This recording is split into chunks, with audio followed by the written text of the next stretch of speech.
मेरा नाम डॉक्टर चांदनी जैन गुप्ता है और मैं न्यू दिल्ली में प्रैक्टिस कर रही हूँ। सो आप कैसे अपनी स्किन को मेंटेन कर सकते हैं ड्यूरिंग विंटर सीजन? इस टॉपिक पे हम ना सिर्फ इस बारे में बात करेंगे कि हमें क्या लगाना चाहिए, क्या खाना चाहिए, हमें कैसे रहना चाहिए ड्यूरिंग विंटर्स, हम सारे एस्पेक्ट्स कवर करेंगे। I think skin care in winter starts from your home. आपके घरों से ही ये शुरू हो जाता है। जैसे कि हम में से बहुत से ऐसे लोग हैं जो घर में बहुत ज़्यादा हीटर लगाने की कोशिश करते हैं इन विंटर्स। हमें अच्छा लगता है कि रूम थोड़ा-सा गर्म रहे, बट ये आपकी स्किन के लिए बहुत ज़्यादा हानिकारक हो सकता है। तो आई वुड सजेस्ट कि आप नॉर्मल ब्लोअर या वार्मर की जगह आप ऑयल हीटर्स पे स्विच करें। आपको ऑयल हीटर से स्किन का मॉइस्चर मेंटेन रहता है और बहुत ज़्यादा स्किन में जो हमारी त्वचा में जो नॉर्मल पानी प्रेजेंट होता है वो नहीं खींचता, तो स्किन हमारी मॉइस्चराइज रहती है। एंड 1 से 2 घंटे से ज़्यादा हीटर नहीं लगाना चाहिए। कुछ लोगों की आदत होती है जो ओवरनाइट हीटर खोल के सो जाते हैं। ये सारा कुछ हमें नहीं करना चाहिए, अदरवाइज स्किन बहुत ज़्यादा और ज़्यादा ड्राई होने लगती है। दूसरी चीज़ है कि लोग सोचते हैं कि हम बिल्कुल खौलते हुए गर्म पानी से नहाएँगे। आई थिंक वो भी एक बहुत ही बैड आइडिया है।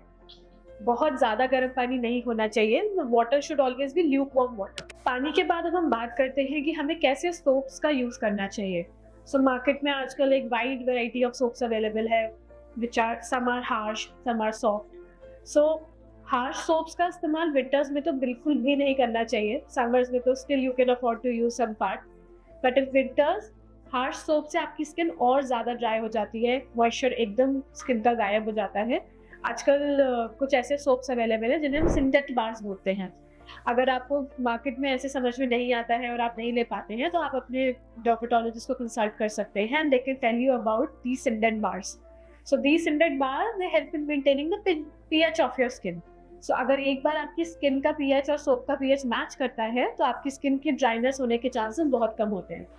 अब बात करते हैं कि जब हम नहाकर आते हैं तब हमें मॉइस्चराइज़र कितनी देर में लगाना चाहिए? ये एक बहुत कॉमन क्वेश्चन है जो मुझसे सारे पेशेंट्स पूछते हैं कि हम नहा तो लिए मैम, बट हमें मॉइस्चराइज़ कितनी देर में करना चाहिए और कितनी बार करना चाहिए?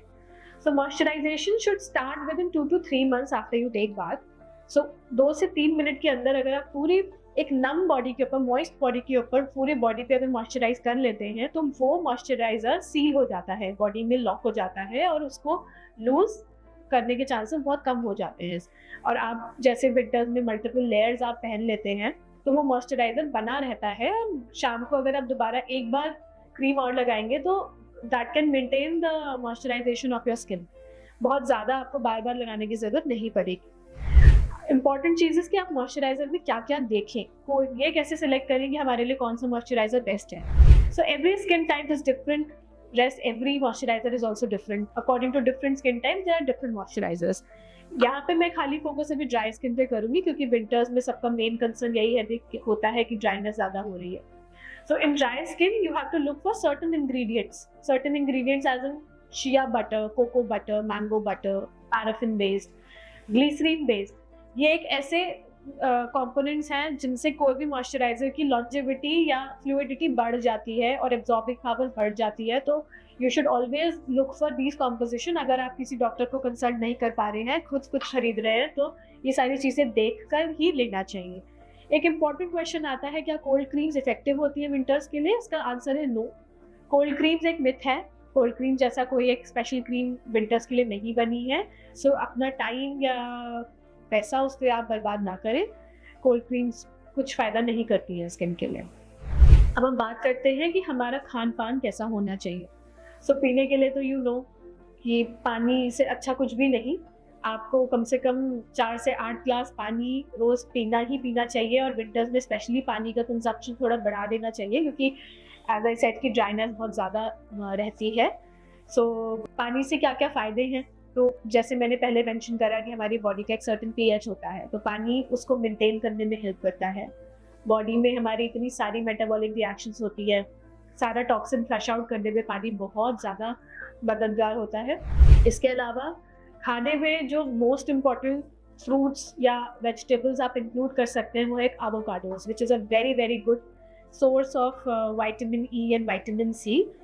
पहले एवोकाडो सोर्स करने में थोड़ी प्रॉब्लम होती थी, लेकिन अब तो वो वाइडली अवेलेबल है। So you can have it as a salad, as a toast, whatever, but you can include avocados in your diet.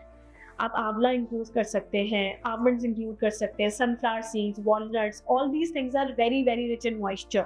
Sweet potatoes is a very good anti ageing agent, जिसकी वजह से आपकी ageing भी delay हो जाती है और skin का मॉइस्चराइजेशन एकदम मेंटेन रहता है. ये आप यूज़ कर सकते हैं. इसके अलावा आप जितनी भी बेल पेपर्स हैं, red, green, yellow bell peppers, शिमला मिर्च जिन्हें हम बोलते हैं, वो भी आप खूब मात्रा में खा सकते हैं, जिससे कि आपकी स्किन मेंटेन रहे. ये मेजर चीज़ें हैं maintaining for maintenance of your skin, like the vegetables and fruits and creams. इसके अलावा एक एनवायरमेंटल फैक्टर है, जैसे कि स्किन, हमारा टेम्परेचर कम होने की वजह से एयर बहुत ड्राई होने लगती है, तो उस केस में आप अपने रूम में ह्यूमिडिफायर लगा सकते हैं, which is very easily available nowadays. अगर आप रूम में एक ह्यूमिडिफायर लगाएंगे तो it keeps the air of the room moisturized, पूरा hydrated, and keeps your skin hydrated. So humidifier is one thing जो आप अपने रूम्स में यूज़ कर सकते हैं और अपनी स्किन को मेंटेन कर सकते हैं. इसके अलावा अगर आपकी और भी कोई क्वेरी है तो आप नीचे कमेंट सेक्शन में अपने क्वेश्चंस को मेंशन कर सकते हैं, and I am always available to answer.